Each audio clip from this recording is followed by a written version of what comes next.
আর কয়েকটা দিনেরই অপেক্ষা, তারপর নবম শ্রেণীর ছাত্রছাত্রীদের কিন্তু পরীক্ষা চলে এসছে। থার্ড সামেটিভ তোমরা পরীক্ষা দেবে। এই থার্ড সামেটিভ পরীক্ষাতে তোমাদের ম্যাপ পয়েন্টিং কিন্তু একটা গুরুত্বপূর্ণ পার্ট হয়ে দাঁড়াবে। এই ম্যাপ পয়েন্টিং এ তোমাদের যে পরিমাণ মার্কসটা রয়েছে সেই মার্কসটা কিন্তু তোমরা ফুল পেতে পারো, 1 নাম্বারও কিন্তু এখান থেকে কাটা যাবে না। তো এই ফুল মার্কসটা পাওয়ার জন্য তোমরা ভিডিওটি প্রথম থেকে শেষ পর্যন্ত স্কিপ না করে দেখতে থাকো, আশা করি তোমরা উপকৃত হবে। প্রথমে বলি, তোমাদের নবম শ্রেণীতে যে ম্যাপটা আসবে সেই ম্যাপটা কিন্তু পশ্চিমবঙ্গের ম্যাপ আসবে। পসিবিলিটি বেশি, তোমাদের ভারতের সম্পদও রয়েছে, কিন্তু ভারতের সম্পদের থেকেও পশ্চিমবঙ্গের ম্যাপ আসার পসিবিলিটি অনেকটা বেশি। এবং তুমি যদি দেখো প্রিভিয়াস ইয়ারগুলোতে, সেক্ষেত্রে কিন্তু পশ্চিমবঙ্গের ম্যাপই কিন্তু এসছে।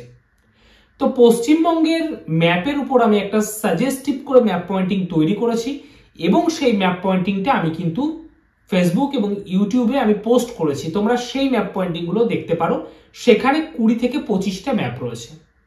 ম্যাপ করার পদ্ধতিটা আমি তোমাদেরকে আজকে এই ভিডিওটিতে বলবো। ম্যাপ কিভাবে করবে, কিভাবে বই থেকে দেখে দেখে ম্যাপটাকে পয়েন্টিং করবে, সেই ভিডিও অলরেডি আমার চ্যানেলে দেওয়া রয়েছে, তোমরা সেই ভিডিওগুলো দেখে নিতে পারো।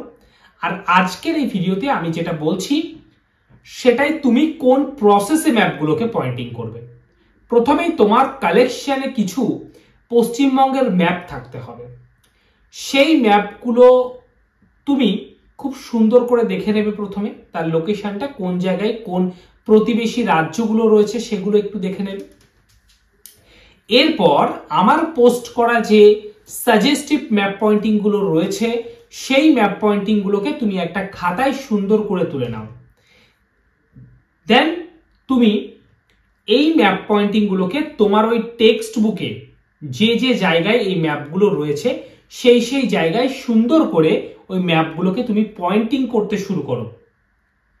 দেখে দেখে, সম্পূর্ণভাবে তুমি দেখে দেখে করো। প্রথম অবস্থায় যখন তুমি পয়েন্টিং গুলো করবে, একটা ম্যাপে তোমার 5টা করে পয়েন্টিং করবে এবং সুন্দর করে ইন্ডেক্স গুলো দেবে। ইন্ডেক্স কিভাবে দেবে সেগুলো কিন্তু আমার ভিডিওতে রয়েছে, আমার চ্যানেলের ভিডিওতে, তোমরা সেগুলো কিন্তু দেখতে থাকো। এরপর ইন্ডেক্স দেওয়ার পর সুন্দর করে একটা ম্যাপে 5টা করে করো। 2-4 বার প্র্যাকটিস হয়ে যাওয়ার পর তোমরা একটা ম্যাপে 10টা করে ম্যাক্সিমাম করতে পারো। আর এই ম্যাপ পয়েন্টিং করার আগে তোমাদের যে বিষয়টাকে সব থেকে বেশি গুরুত্ব দিতে হবে, যে ম্যাপটা যেন পরিষ্কার পরিচ্ছন্ন হয়। তোমার হ্যান্ডরাইটিং খারাপ হোক কিছু যায় আসে না, কিন্তু তোমার ম্যাপটা যখন করবে পরিষ্কার পরিচ্ছন্ন হতে হবে।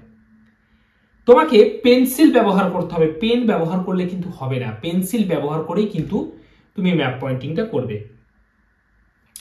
ম্যাপ পয়েন্টিং এ তুমি যখন ইন্ডেক্স দেবে, ইন্ডেক্সগুলো কিন্তু প্রপার ইন্ডেক্স দেবে, অর্থাৎ পর্বতের ক্ষেত্রে যে ইন্ডেক্সটা দেওয়া দরকার তুমি সেই ইন্ডেক্সটাই দেবে। নদ নদীর ক্ষেত্রে যে ইন্ডেক্সটা দেওয়া দরকার তুমি সেই ইন্ডেক্সটাই দেবে। অর্থাৎ তোমাকে প্রতীক চিহ্নটা কিন্তু ঠিকঠাক দিতে হবে। আর ম্যাপ পয়েন্টিং এ ফুল মার্কস পাওয়ার সব থেকে বড় যে গুরুত্বপূর্ণ দিক সেটা হচ্ছে তোমাকে বারবার অভ্যাস করতে হবে, বারবার প্র্যাকটিস করতে হবে, তারপর কিন্তু তুমি এটা পারবে। তোমরা যারা প্রথম থেকে শেষ পর্যন্ত ভিডিওটি দেখলে, তোমাদের ভিডিওটি যদি ভালো লেগে থাকে একটা লাইক দিও। আর চ্যানেলটি যারা এখনো সাবস্ক্রাইব করোনি তারা অবশ্যই চ্যানেলটি সাবস্ক্রাইব করো।